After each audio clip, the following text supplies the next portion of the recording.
Hey you guys, this is just a disclaimer before we start the video today.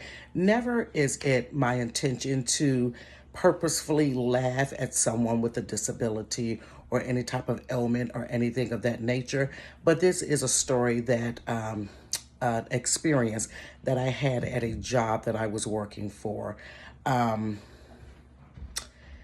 Yeah, I'm not going to laugh throughout this video. And if you laugh, then I will see all you at hell.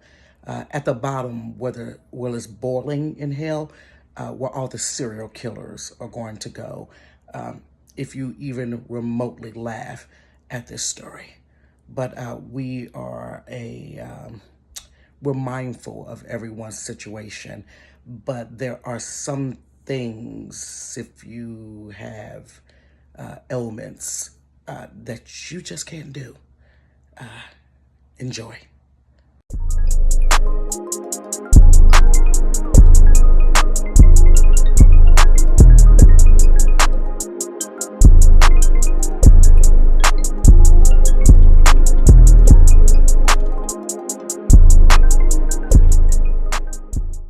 Hey, you guys, welcome back to Storytime from my bedroom. I hope you guys had a wonderful holiday and we are coming up on our new year.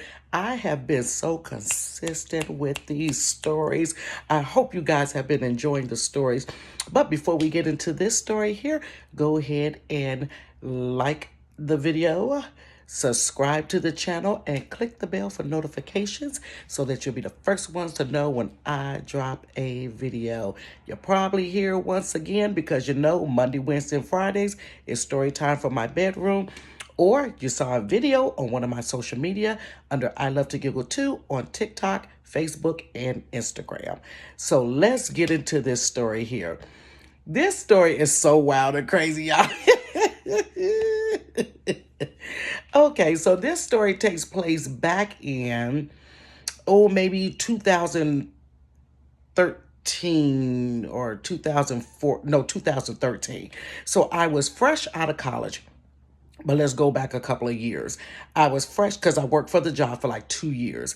So I was fresh out of college in 2011, and I finally landed a job 6 months later working as a transportation coordinator, well out of my field, but it was a job as a transportation coordinator for a housing authority. And so I worked in the residence, what was it called? Resident services in this particular housing authority. And so our staff consisted of my boss. There was a guy, I won't mention his name. He was a Puerto Rican guy, very nice man. I was the transportation coordinator. I had some drivers that was underneath me. And then there was the receptionist, and we'll just call her coworker. So we all worked in the same building. Our building was a little offset from everyone else, which was at the main campus of the housing authority. So ours was kind of set off to the side. So we had our own private entrance, our own little kitchenette area, all of those different things. So we would all sit around and just kind of find ways to move barriers out of the way of our residents, because the residents were low income. So we're coming up with pilots and ways to remove any barriers out of the way, out of the lives of people to help them to become more self-sufficient. So if transportation was your issue, we were going to get you a bus card, or we would have a bus, like a yellow bus, pick you up. If it was daycare, we paid for your daycare through grants and things that was issued to resident services. So my boss, when I first started, I interviewed with her and the Puerto Rican guy. And so I got the job or what have you.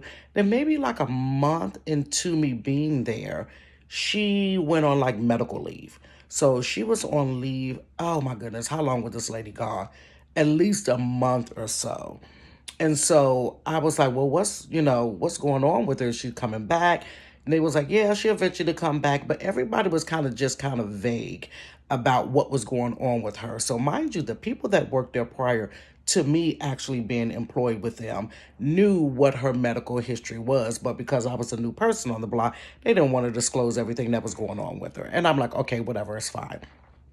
So eventually she came back, and she came back. She got back to work. She worked some days. I think she worked at home and she called into the office and, gave us our duties, or, we kept her abreast of everything that was going on back and forth in email. So when she fully came back to the office, you guys, I noticed that she was walking a little slower than what she normally would, than what I remembered prior to. Now, mind you, this lady, my boss, was an older lady anyways. I think she was maybe 60, 62, something like that. So, and she was highly educated. Have you ever known someone that was just freaking educated, and just not in their job, but just educated in world issues? Educated, she made sure she was in the know about arts and politics and this and that. I just loved her because she was just really, really educated. And I love sitting around people that are just like super educated because I can kind of glean from them. But I noticed she wasn't walking as fast as she was. Not that she was like, running before, but she was walking a little bit more spry, put it like that. But when she came back, she wasn't walking that fast. And so I noticed that a couple of times she would walk, she kind of stumbled over or whatever. So I'm like, okay, honey, her legs give out. My knees act up sometime on a cold day. So you may get a couple of stumbles up out of me too. But she was like stumbling. Ooh, Lord, hell, here I come. She was stumbled to the point, y'all, that she was like lightweight about to fall into the wall, or lightweight had to brace herself. And I'm like, ooh, every time she stumbled and I'm like, ooh. Now, let me go to my coworker like that. Like, they super sweet. They'll do anything for you. But outside people, they just like real mean too. So, and she was blunt. I loved her for her bluntness. But some of her bluntness was just like, ooh, child. Just things that I would never say. So it was a few times that she would stumble over and she was like, that be gonna fall one day. Well, I'm like, ooh. She's like, that be gonna fall one day. And she was just over her stumbling. She was over her moving slow. She just had an issue with it. And I wanted to know, like, why are you so mean or uncaring? That's what uncaring about an older lady falling over or stumbling or something. But she never really gave me an answer per se. So let's speed up the time clock. So time goes on. We move out of resident services, the building. We had a new, what do you call that? Head person coming in. I don't know what they call him. The head guy over the whole housing authority. He was coming in, and so our offset building was going to be his office for him and his executive assistant. So we had to move into another building with everyone else, which we wasn't feeling it, y'all. We wasn't comfortable over there. We would go to sleep. We would kick our feet up on the desk. We had our own kitchenette area, so we wasn't feeling going into the main building with everybody else. But we had to go over to the main building with everybody else, and so that way we didn't have as much leisure as we had before. Now, one thing about my boss, nobody really saw her stumble and things like that and how off kilter she was because we were in our other building. But going into that building, she was kind of apprehensive about it because her boss worked in that building. And I don't know if they knew her health issues was that deep. And so we go over there. One particular day, she's sitting in her office, and I see this one lady. I forgot what this lady name was, but she was the main general manager, office manager of that particular building that we went into. She's running out of her office like, call the paramedics, call the paramedics. And I'm like, call the paramedics. So I'm in this back cubicle. So I'm nosy. I'm like, okay, call the paramedics. What they call the paramedics? So I'm peeking over there looking like a giraffe. And I'm like, oh, they running in my boss office. So I leave out to go. And I look, honey, she is sprawled on the floor. Honey, just sprawled. Y'all see my window, sorry. Sprawled on the floor. one leg up underneath the table. The other leg was, she had fell by like a small filing cabinet. I said, now, wait a minute. What is going on? What's really hood? How she get on the floor? Who pushed my bounce? Don't be pushing my bounce. And I'm thinking in my mind, she done fell over. She done got up, she done stumbled, and she done fell over. So my coworker go peeking and she was like, she walked back out. She walked past. She said, I told you that bee was going to fall one day. I looked, I said, shut up. She's on the floor. So come to find out, her like sugar would be off. Her sugar would be off. And so when I went to talk to my coworker, I'm like, why are you like this? She was like, I'm tired of talking to her about that. And so finally she tells me what the whole spiel is. So she's been trying to get, I guess, her sugar regulated for a long time.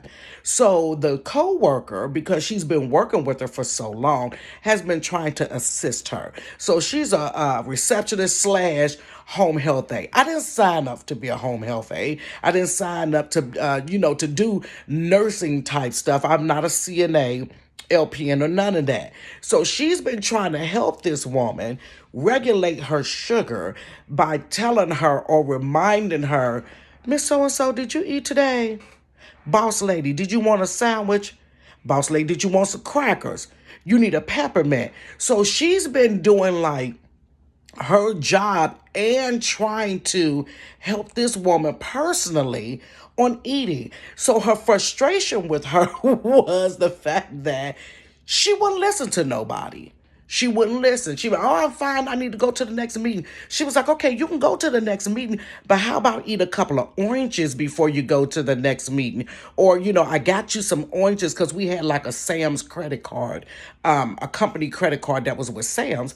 And so sometimes she would go there and get like big bags of oranges and we would see them all in the refrigerator. She's trying to keep her, but she was so resistant. She thought she knew what she was doing. She didn't want to listen to nobody. She wouldn't take anybody's advice. So by the time she over there by the small filing cabinet, honey, the girl is just over it. She's over it because first of all, she's like, I ain't signed up for this and you gonna do what you want to do.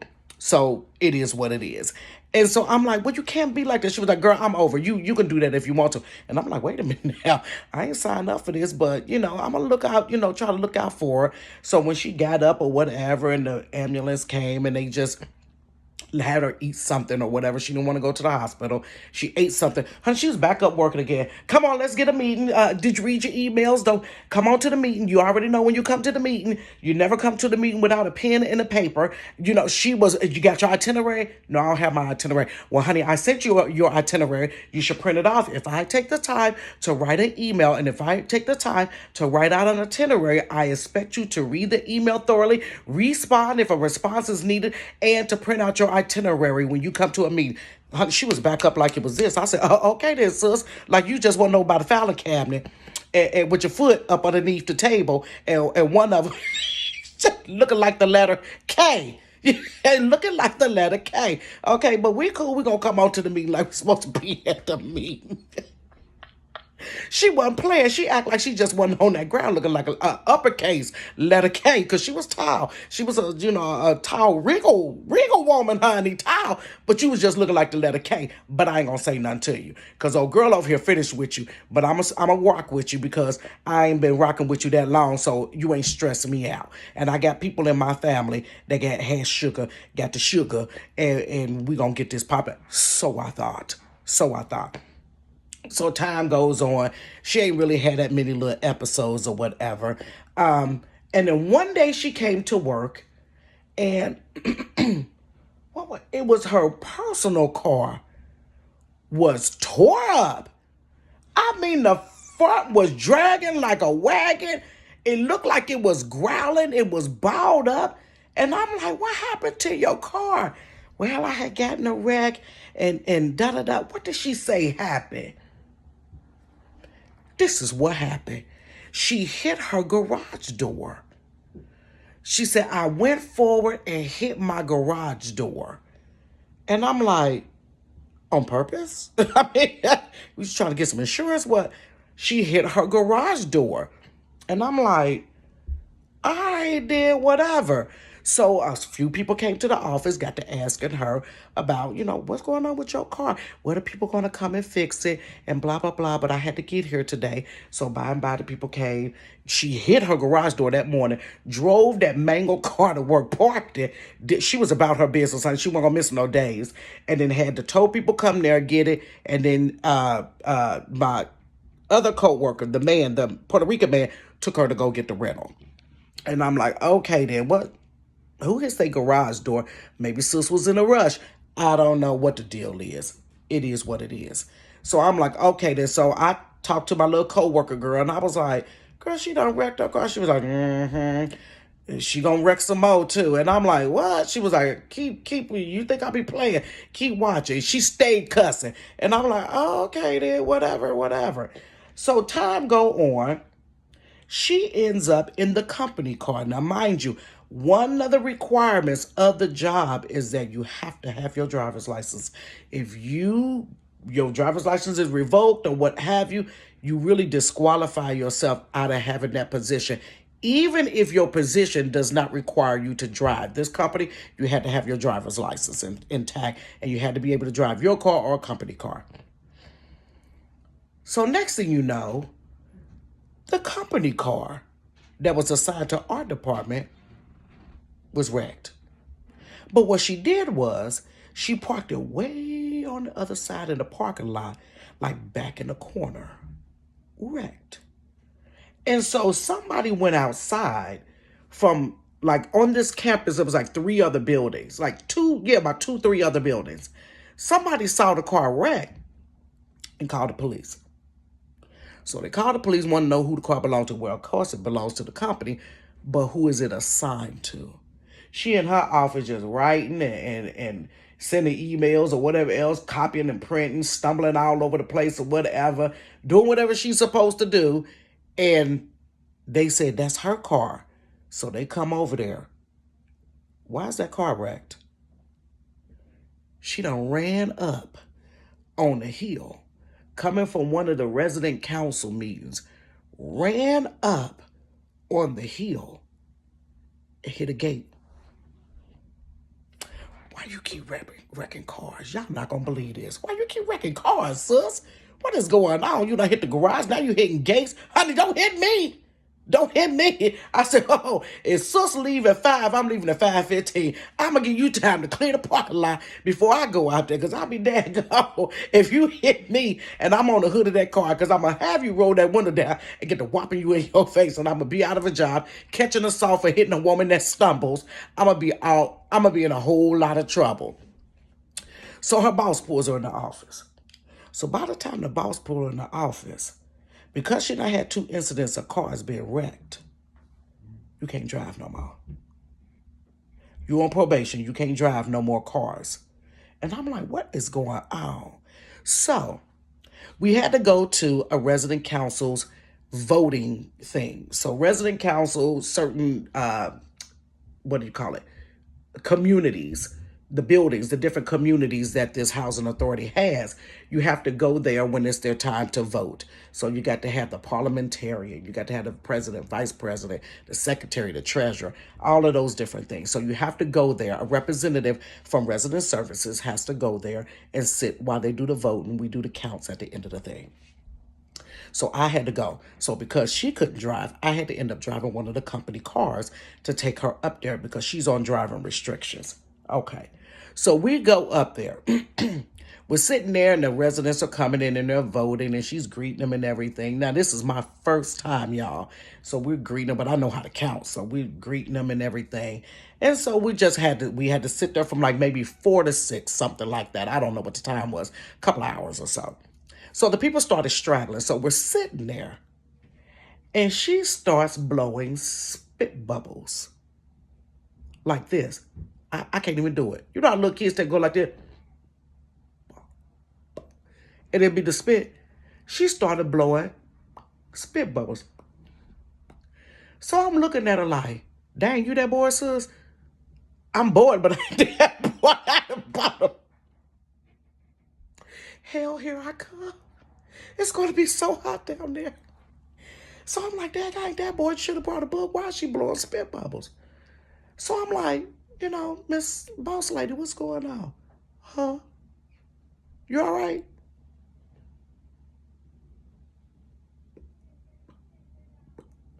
She blowing spit. But I said, who blows? I said, wait a minute. You too educated to blow spit bubbles. Now I got a little degree. My degree ain't like your degree, but I ain't blowing spit bubbles. Why is she blowing spit bubbles? I was like, she acting weird. So she was kind of sluggish, like.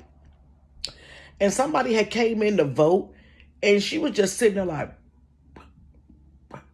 And I'm like, okay, well, I can help you here. I'm like, don't look at her, cause she's zoning. I don't know what's up with old girl. Maybe she want to blow spit bubbles. I don't know what's going on. So I told her, I said, just sign here, and take your thing over there and vote. Put it. They was like, okay, then. So I end up calling the co-worker girl. So I stepped to the side,